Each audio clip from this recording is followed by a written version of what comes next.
यही पढ़ रहे थे अपन, बोलो।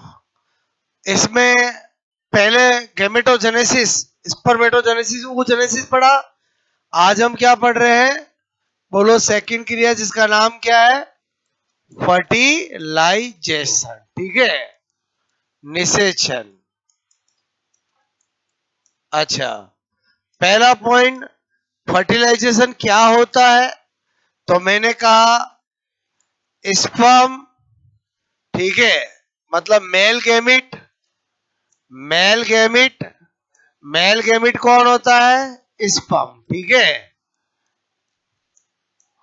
और फीमेल गैमिट, फीमेल गैमिट कौन होता है? एग। उनका फ्यूजन होना और किसका निर्माण होना, बोलो? जायगोट का। इस प्रक्रिया को क्या कहते हैं? फर्टिलाइजेशन। मैंने एक ऐसे इक्वेशन में लिखा, समझ में आ गया? बोलो कि फर्टिलाइजेशन का मतलब क्या है। मेल गैमिट फीमेल गैमिट का फ्यूजन होकर के जायगोट का निर्माण क्या कहलाता है? फर्टिलाइजेशन। इससे मुझे एक बात पता चली कि प्रोडक्ट ऑफ फर्टिलाइजेशन, निषेचन का हमेशा प्रोडक्ट क्या होगा?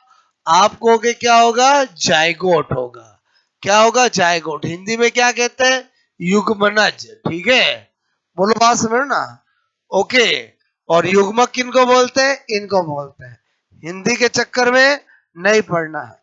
कब युग्मक युग्मनज बन जाएगा, कब युग्मनज युग्मनज, कुछ पता नहीं चलेगा। लेकिन इंग्लिश में क्लियर है, जाइगोट मतलब फर्टिलाइजेशन का प्रोडक्ट, स्पर्म एक का मतलब गैमेट। और समझे समझे, बोलो ओके।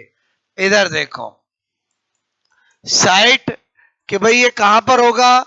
हम कहेंगे फैलोपियन ट्यूब। क्लियर? फर्टिलाइजेशन कहां होता है? नीचे। और मोर करेक्ट क्या है, बोलो? Ampulla part of fallopian tube. ठीक है, क्या लिख रहा हूं, समझ में आया? बोलो। वैसे तो क्या होता है फैलोपियन नलिका में, लेकिन फैलोपियन में भी अलग अलग भाग होते हैं। फिमरी होता है, इन्फंटिबुलम होता है, एम्पुला होता है, स्टेमस होता है। पूरा पहले बेस बनाया ना, तो क्या होता है? बोलो, ampulla part of fallopian tube. यहां तक कहानी समझ में आ रही? बोलो आपको, पहले नोट करो। पहले बताओ, ऐसा मैं लिख रहा हूं, आप समझ जाओगे? और ये समझे नहीं समझे, बोलो। नर युग्मक मादा युग्मक जुड़े, जाइगोट बना। बोलो, निषेचन का उत्पाद। ठीक है, निषेचन का उत्पाद क्या होता है? जाइगोट। स्थान कहाँ होता है? Fallopian tube. ठीक है,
ओके। यहां मैंने पहले ही बोला था, हर एक स्टेप, हर एक प्रोसेस बहुत ही साइंटिफिक तरीके से होता है। क्लियर? तो यहाँ पर आपको तीन चीजें ये तो समझ में आए, बोलो। नंबर फोर्थ, ठीक है,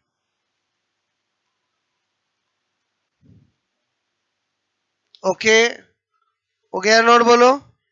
स्थान पता चल गया, प्रोडक्ट पता चल गया, कैसे, बोलो आप समय को इसकी डेफिनेशन पता चल गई, ये अपने आप में डेफिनेशन ही है, बोलो। ओके, अब क्या बता रहा हूं, क्या फर्टिलाइजेशन एकदम हो जाता है क्या? नहीं, तो यहां पर लिख रहा हूं स्टेप्स ऑफ फर्टिलाइजेशन, ठीक है, निषेचन के पद। क्या स्टेप्स होती है, इधर देखो। नंबर वन, पहला क्या होगा, स्पर्म का एक के पास पहुंचना और एक में भेदन करना, पहली स्टेप होगी, बोलो। दूसरा, उसी समय एक में कुछ चेंजेज होंगे, और तीसरा स्पर्म न्यूक्लियस और एक न्यूक्लियस का फ्यूजन। क्लियर, बोलो। आपसे मेरे को जाइगोट, हम मोटा मोटा बोलते हैं स्पर्म एक का फ्यूजन, नहीं, मोर करेक्ट क्या है, स्पर्म न्यूक्लियस और एक न्यूक्लियस, क्योंकि स्पर्म का जेनेटिक मटेरियल किसमें है, स्पर्म न्यूक्लियस में, एक का जेनेटिक मटेरियल किसमें है, एक न्यूक्लियस में, दोनों का फ्यूजन होगा तो होगा, बोलो बात समझ में। तो मैंने कहा स्टेप्स, ठीक है, पहली स्टेप क्या होती है, स्पर्म का एग के पास पहुंचना, ठीक है, तथा एग में भेदन। बोलो आपसे मेरे को पहली स्टेप पढ़ेंगे अपन, क्या है, बोलो। स्पर्म का किसके प्रिचिबिलिटी किसके पास करना, एग का, और पेनिट्रेशन ऑफ एग। क्लियर, अच्छा, दूसरी स्टेप, बोलो आपसे मैं करूं, एग में, बोलो कुछ कुछ कुछ महत्वपूर्ण, मैंने कहा परिवर्तन, some important changes in egg. Clear, बोलो सम, मैंने कहा इंपॉर्टेंट, इंपॉर्टेंट, बोलो चेंजेस इन एग। क्लियर, और तीसरी स्टेप, बोलो क्या होगी, मैंने कहा स्पर्म न्यूक्लियस, ठीक है, तथा एक न्यूक्लियस, ठीक है, एक न्यूक्लियस का, बोलो सलियन, सलियन मतलब, बोलो आपसे मेरे को फ्यूजन, ठीक है। ये तीन स्टेप हम पढ़ेंगे तो आपको सारी कहानी समझ में आ जाएगी, सारे ट्विस्ट समझ में आ जाएंगे जो एग्जाम में पूछे जाते हैं। क्लियर, तो ये हमें स्टडी करना है, ये हमने किया नहीं, फर्टिलाइजेशन कंप्लीट हो जाएगा। बोलो बात समझ में, नोट करोगे।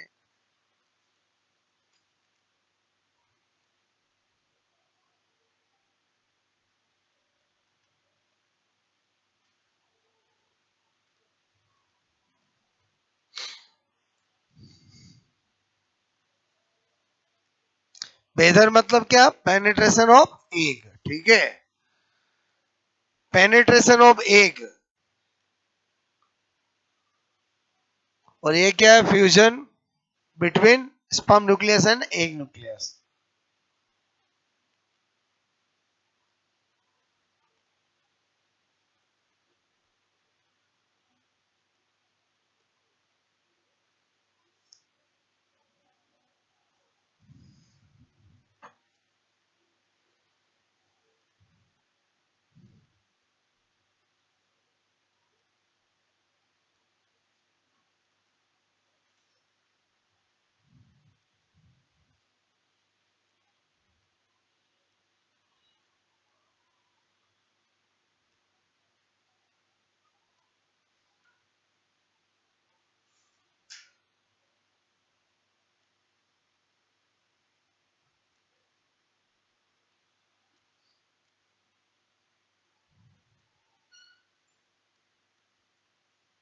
ओके, पहली स्टेप हेडिंग डालोगे, स्पर्म का एग के पास पहुंचना तथा एग में भेदन। एक बार कहानी कैसे चालू हुई, बोलो समझ में आया, बोलो आपको, ठीक है। तीनों स्टेप नोट कर ली। मैंने कहा पहली स्टेप, स्पर्म का एग के पास पहुंचना तथा एग में भेदन, ठीक है। अब वापस इधर सुनो, पहले पहुंचूंगा फिर वेतन होगा, इसका मतलब यहां पर क्या बता रहा हूं, स्पर्म का के एक आपसे मैं करूं एग के पास पहुंचने के अनुकूलन। ऐसी क्या चीजें होती है, कंडीशंस होती है जिसकी वजह से स्पर्म एग के पास पहुंच पाता है? बोलो बात समझ में। फेवरेबल कंडीशंस बता रहा हूं जिसकी वजह से स्पर्म एग के पास पहुंचता है। नंबर 1, पहले मुझे बताओ, पहली स्टेप पढ़ा रहा हूं, इस पहली स्टेप में पहली कितनी स्टेप बता रहा हूं? इतना। फिर क्या बताऊंगा? ये। तो पहली स्टेप कंप्लीट होगी। बोलो बात समझ में। तो पहली स्टेप है स्पर्म का ए के पास पहुंचना। तो पहुंचने के लिए मुझे क्या बताना पड़ेगा? ऐसी कौन सी फेवरेबल कंडीशंस है जिसकी वजह से स्पर्म एक तक पहुंच पाता है? बोलो बात समझ में। तो मैंने कहा यहां पर फेवरेबल कंडीशंस बता रहा हूं जिससे स्पर्म किसके पास रीचेबिलिटी कर पाता है? एक के पास। क्लियर? पहला क्या है? स्पर्म की संख्या का अत्यधिक अत्यधिक होना। ये पहली ऐसी कंडीशन है जिसकी वजह से स्पर्म एक तक पहुंचता है। कैसे? इधर देखो, मैंने कहा 1 ml सीमन, ठीक है, में स्पर्म काउंट का मतलब स्पर्म की संख्या। बोलो कितनी होती है? 100 मिलियन। कितनी होती है? 100 मिलियन। ठीक है। चूंकि एक इजेकुलेशन मतलब स्खलन, ठीक है, में 2 से 3 ml सीमन, ठीक है, सीमन मतलब क्या? वीर्य। बोलो वीर्य को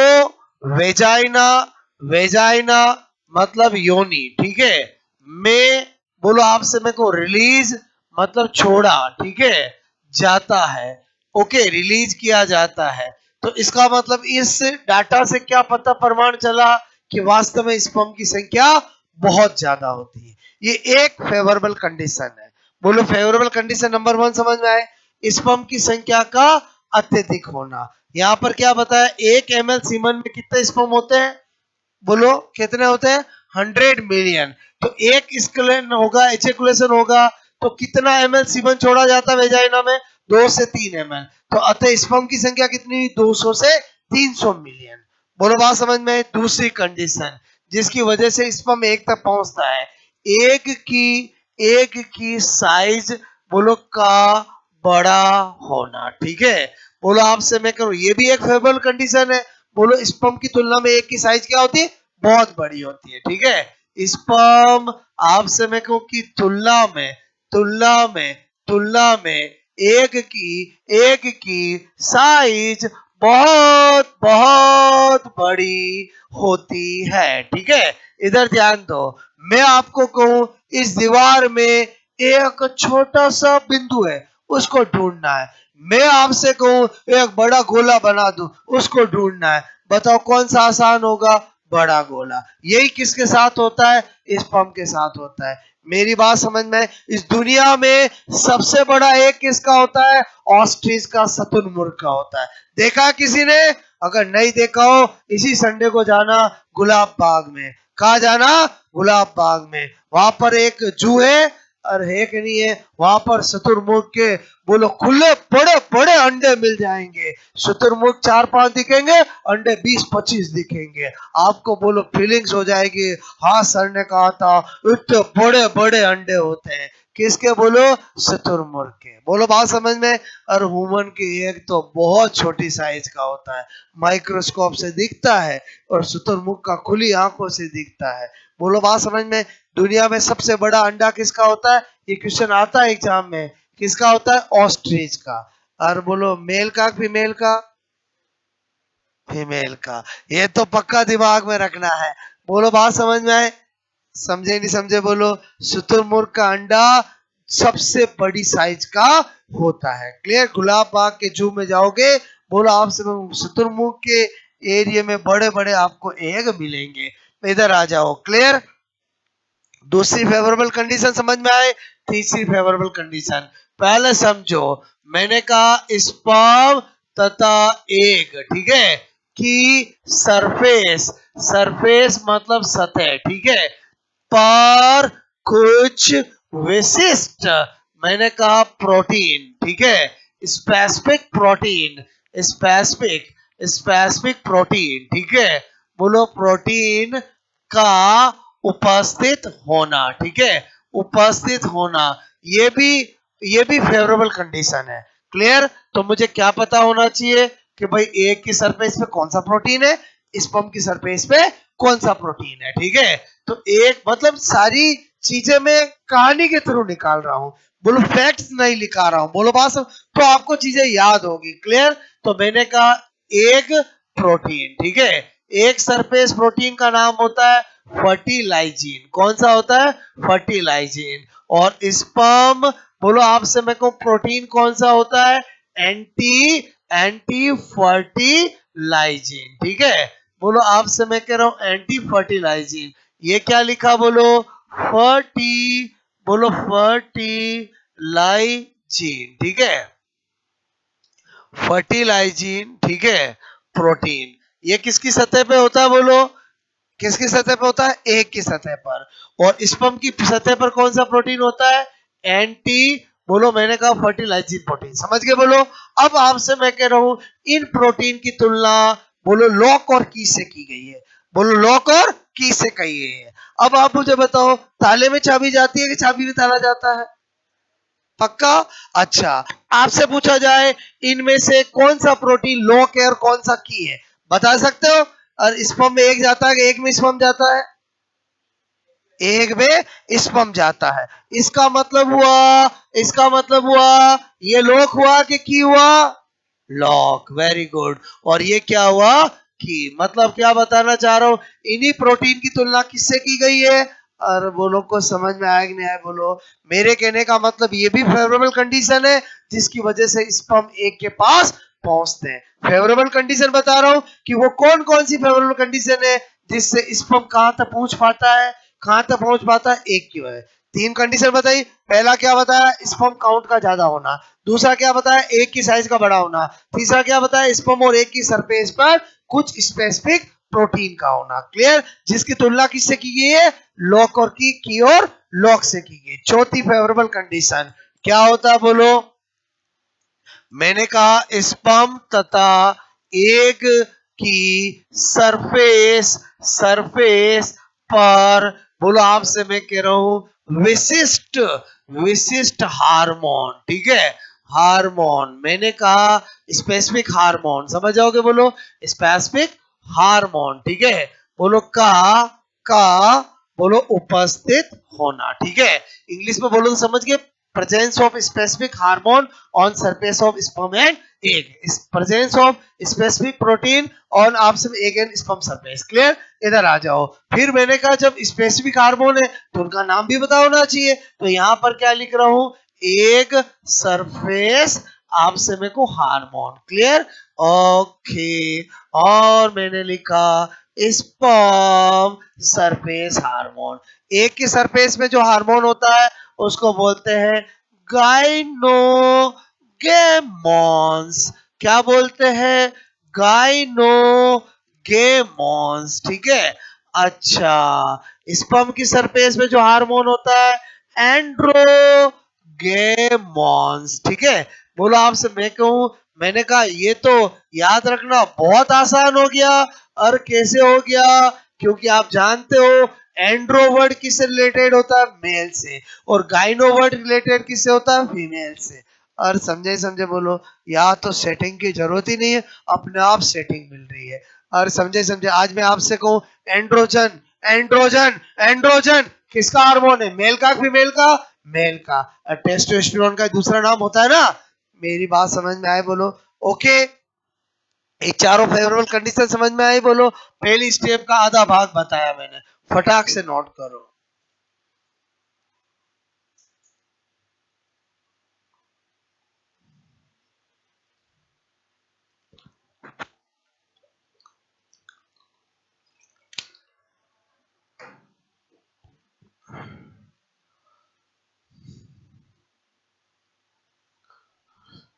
ये स्पर्म काउंट लिखा, स्पर्म की संख्या समझ आओगे बोलो?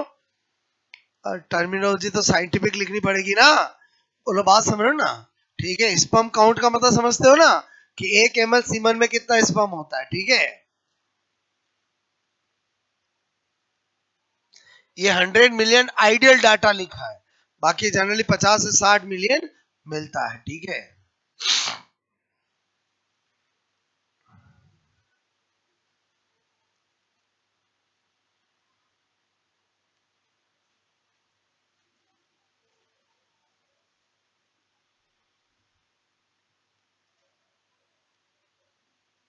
पहली फेवरेबल कंडीशन क्या है, हाई स्पर्म काउंट। दूसरी फेवरेबल कंडीशन क्या है, बिग साइज ऑफ एग। और समझ के नहीं समझ के बोलो।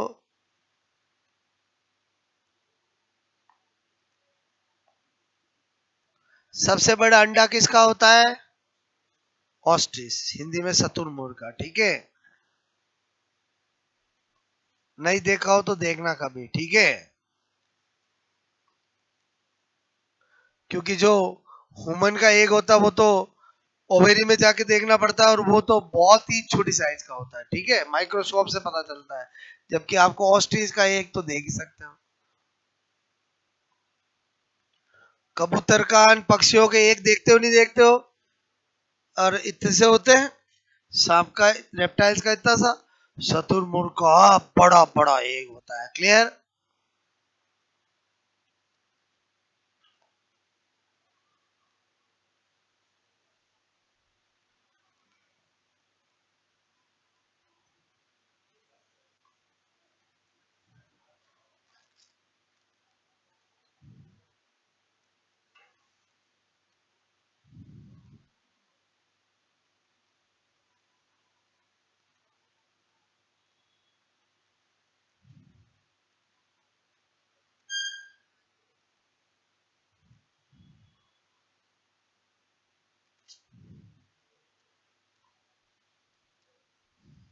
ओके,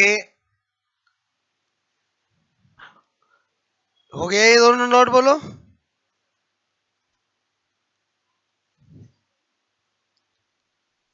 ये ऐसे लिख के समझ के बोलो आप।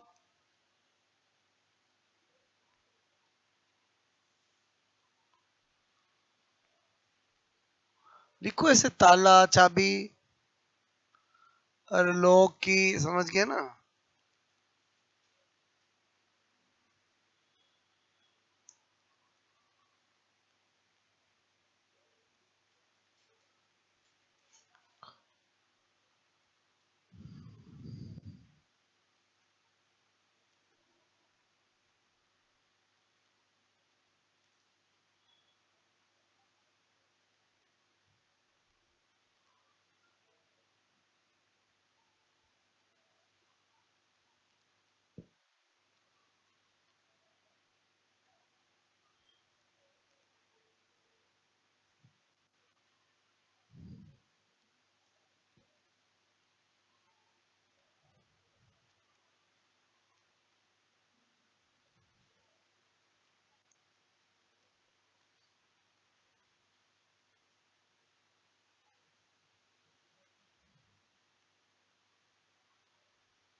ये क्या लिखा मैंने, समझ रहे हो, बोलो।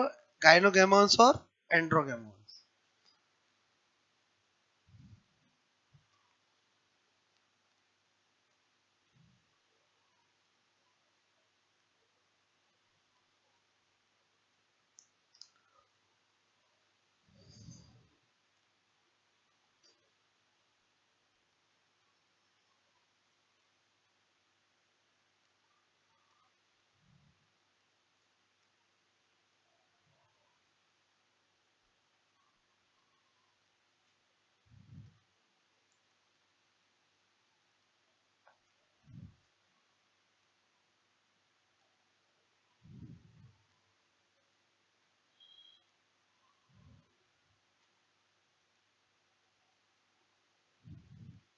ओके, ये तो हमने स्पर्म को एक के पास पहुंच क्यों पाएगा वो बताया मैंने आपको, ठीक है।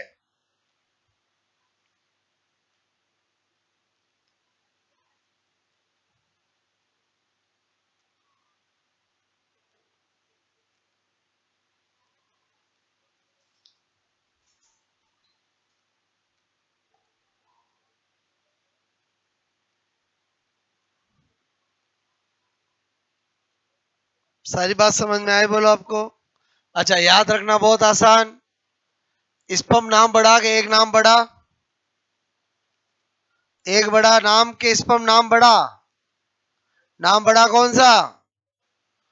ये नाम बढ़ा कि ये नाम बढ़ा? बड़े के साथ बड़ा और छोटे के साथ छोटा, ठीक है? नहीं आई बात समझ में बोलो? और फर्टिलाइजिन किसका प्रोटीन होता है? एक का। एंटी फर्टिलाइजिन किसका होता है? स्पर्म का। और इधर तो सेटिंग अपने आप कुदरती बनी हुई है, एंड्रो और गाइनो, ठीक है? लौकी की लो तो वैसे ही समझ गया बोलो आप, ठीक है? ये तो स्पर्म का एक तक पहुंचना बताया था, अब क्या बताऊंगा? एक का भेदन, एक का भेदन, ठीक है? हटा दू?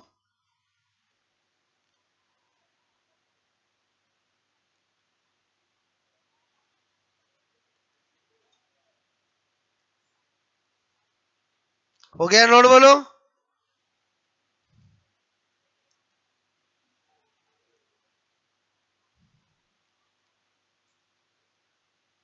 ओके, आगे कहानी समझना। मैंने कहा स्टेप पहली चल रही है, एक का भेदन। अब पेनिट्रेशन ऑफ एक की कहानी बता रहा हूं, ठीक है? इमेजिन करो इन फेवरेबल कंडीशन से स्पर्म किसके पास पहुंच गया? स्पर्म किसके पास पहुंच गया? एक के पास पहुंच गया। जैसे ही स्पर्म एक के पास पहुंचता है तो स्पर्म के हेड के अंदर एक्रोसोम होता है। स्पर्म के हेड में क्या होता है? एक्रोसोम। और एक्रोसोम कौन सा एंजाइम रिलीज करेगा? Hyaluronidase enzyme. और ये हाई ल्यूरिनेज एंजाइम क्या करता है? एक की एक की एक की एक की बार की झिल्ली सेकेंडरी एक मेम्ब्रेन कोरोना रेडिएटा को हटा देता है। बोलो क्या करता है? कोरोना रेडिएटा को हटा देता है। क्या अभी स्पर्म एक में पहुंच गया क्या? नहीं, लेकिन पहुंचने का प्रोसीजर चालू हो गया है। क्लियर? तो मेरे कहने का मतलब है, बोलो जो आपका एक्रोसोम में कौन सा एंजाइम होता है? Hyaluronidase enzyme. तो हाई ल्यूरिडेज एंजाइम का मुख्य कार्य क्या हुआ? क्या करता है वो? एक की द्वितीयक अंड झिल्ली कोरोना रेडिएटा को हटाता है। क्लियर? अब इतने में क्या होता है? जब इसकी कोरोना रेडिएटा हट गई है और स्पर्म एग में अंदर जाने का प्रोसेस करता है, इतने में क्या होता है? आप जानते हो स्पर्म अपने आप में एक सेल है, एक अपने आप में क्या है? सेल है। क्लियर? और बोलो है कि नहीं है? तो स्पर्म की प्लाज्मा मेम्ब्रेन, एग की प्लाज्मा मेम्ब्रेन आपस में मिलकर एक झिल्ली का निर्माण करते हैं जिसको फर्टिलाइजेशन मेम्ब्रेन, निषेचन झिल्ली कहते हैं। क्या कहते हैं? निषेचन झिल्ली। और ये निषेचन झिल्ली पॉलीस्पर्मी को रोकता है, मतलब एक एग में एक ही स्पर्म को एंटर होने देता है। स्पर्म कितने आ रहे हैं बोलो? मिलियन आ रहे हैं। कितने आ रहे हैं? मिलियन आ रहे हैं। एक में कितना एंटर कराना है? एक ही एंटर कराना है। जनरली एक ही एंटर होता है, तो एक ही एंटर कराना है। तो बहुत ज्यादा स्पर्म को एक में जाने से रोकने का काम किसका है? निषेचन झिल्ली का है। निषेचन झिल्ली मतलब इंग्लिश में बोलूंगा फर्टिलाइजेशन मेम्ब्रेन। फर्टिलाइजेशन मेम्ब्रेन कैसे बनी? स्पर्म प्लाज्मा मेम्ब्रेन एक प्लाज्मा मेम्ब्रेन के फ्यूजन से बनी। इस समय जो रिएक्शन होती है, जो क्रिया होती है, उसे कोर्टिकल रिएक्शन, कोर्टिकल क्रिया कहते हैं। क्लियर? तो यहां पर समझना, मैंने कहा आपको इस एक का भेदन, तो क्या बता रहा हूं बोलो? यहां पर पहली बात मैंने कहा, बोलो स्पर्म, ठीक है, बोलो के एक के पास पहुंचते ही, पहुंचते ही स्पर्म के हेड में आपसे मैं करूं उपस्थित, उपस्थित, उपस्थित एक्रोसोम, एक्रोसोम, एक्रोसोम। ओके, मैंने कहा हाई ल्यूरिनीडेज, क्लियर, एंजाइम। कौन सा एंजाइम बोलो? मैंने आपको बताया था हाई ल्यूरिनीडेज, ठीक है? एंजाइम पहले बेस बना चुका हूं। एंजाइम बोलो स्त्रावित, स्त्रावित करता है, ठीक है? दूसरा पॉइंट में क्या बता रहा हूं? ये एंजाइम, ये एंजाइम बोलो एग की, एग की secondary egg membrane. Secondary egg membrane मतलब सेकेंडरी एग मेम्ब्रेन। क्लियर? बोलो, मैंने कहा सेकेंडरी एग मेम्ब्रेन। क्लियर?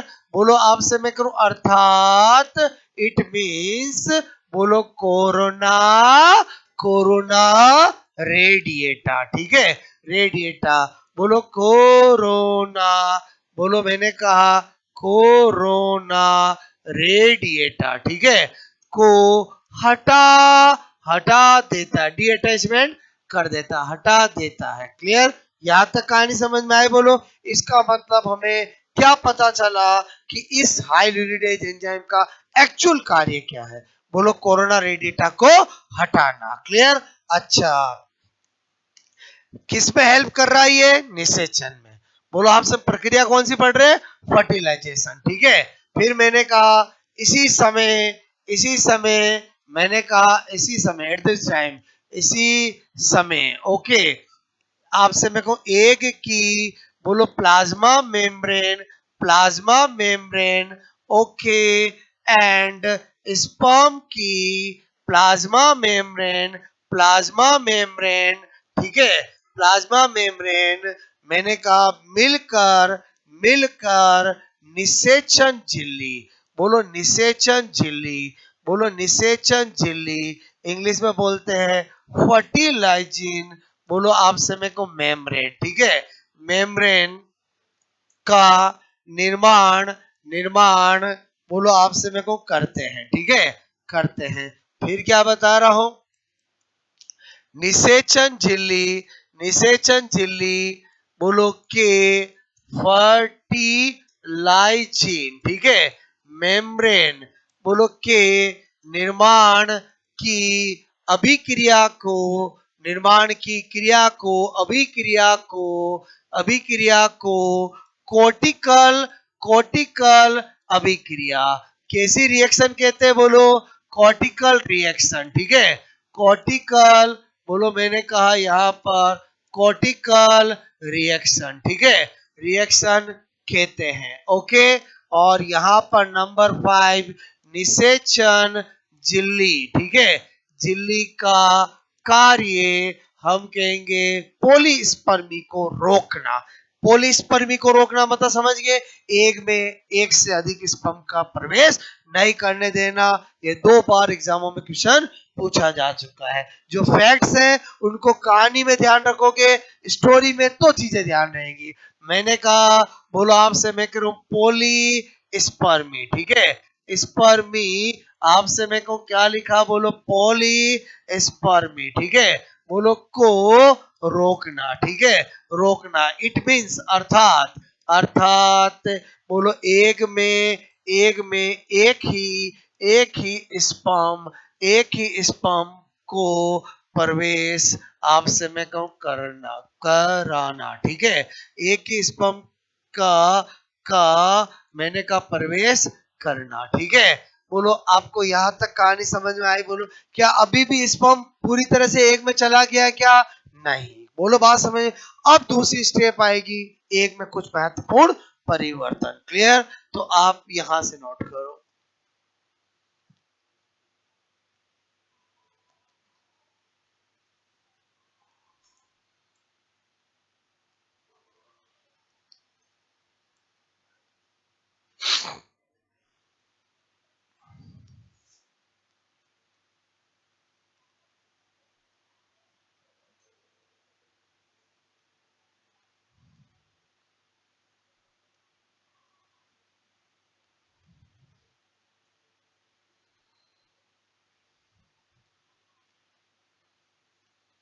आपको कहानी समझ में आ रही है? बोलो आपको।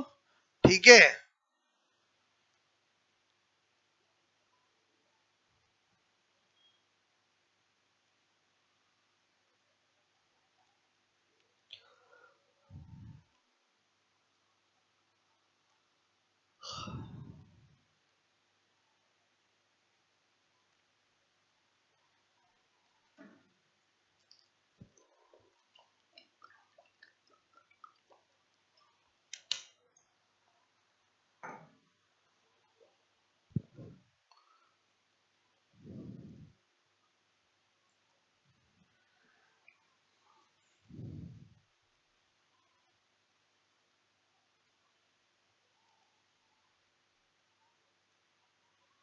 आपको पहले स्पर्म की संरचना क्यों बनवाई, समझ में आया बोलो? पहले एग की संरचना क्यों बताई? ताकि आप कल्पना कर सको कि ये कहानी क्या चल रही है। कहाँ हाइल्यूरिन चेंज एंजाइम है, कहाँ एक्रोसोम है, बोलो बात समझो ना। क्या कोरोना रेडिएटा है, क्या जोनू पेलिसिडा है, ठीक है, सारी चीजें समझ सको आप।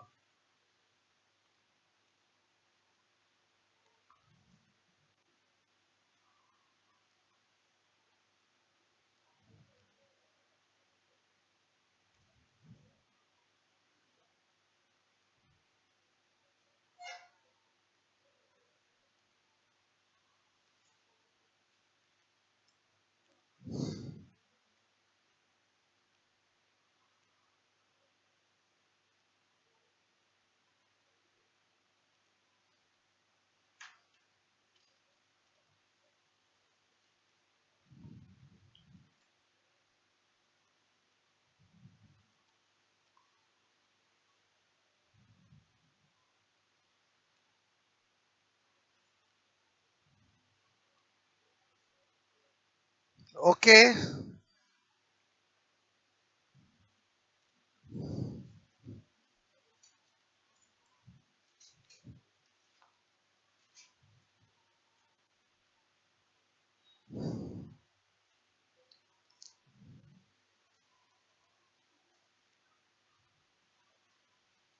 हो गया नोट, बोलो।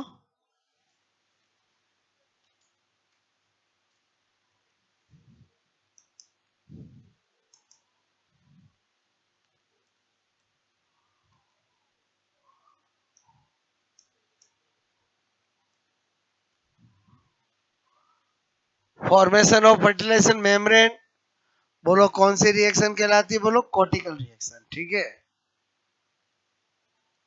फंक्शन ऑफ फर्टिलाइजेशन मेम्ब्रेन, बोलो प्रिवेंट पॉलीस्पर्मी, ठीक है।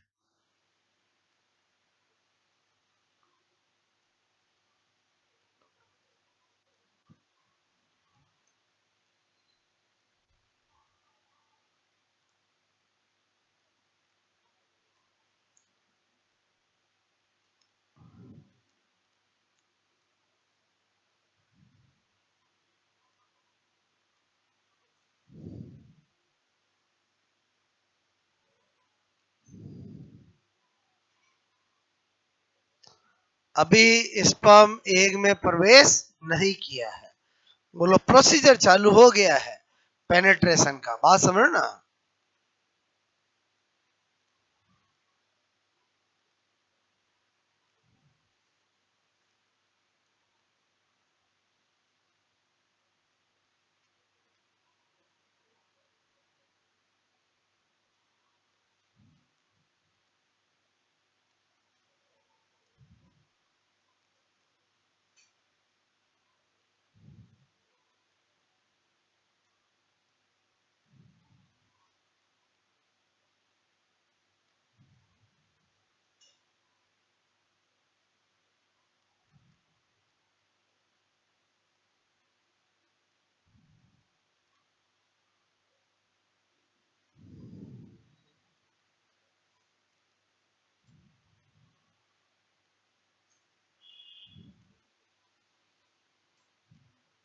ओके, तो पहली स्टेप समझ में आई बोलो आपको? इसी स्टेप्स को आगे कंटिन्यू करेंगे कल। सेकेंड स्टेप कौन सी बोलो, हेडिंग डाल दोगे some important changes in egg. पहली स्टेप पढ़ ली अपन ने, बोलो। और पहली दूसरी तीसरी बताई ना, बोलो। मतलब इसके आगे हम कल क्या पढ़ेंगे, बोलो? एग में कुछ महत्वपूर्ण परिवर्तन, ठीक है। वैसे मैं फर्टिलाइजेशन की प्रोसेस को बीच में रोकता नहीं हूं, लेकिन यहाँ कारणवश छोड़ना पड़ेगा यहीं पे, ठीक है। कहानी है ना, इस कहानी को आगे टू बी कंटिन्यू कल करेंगे।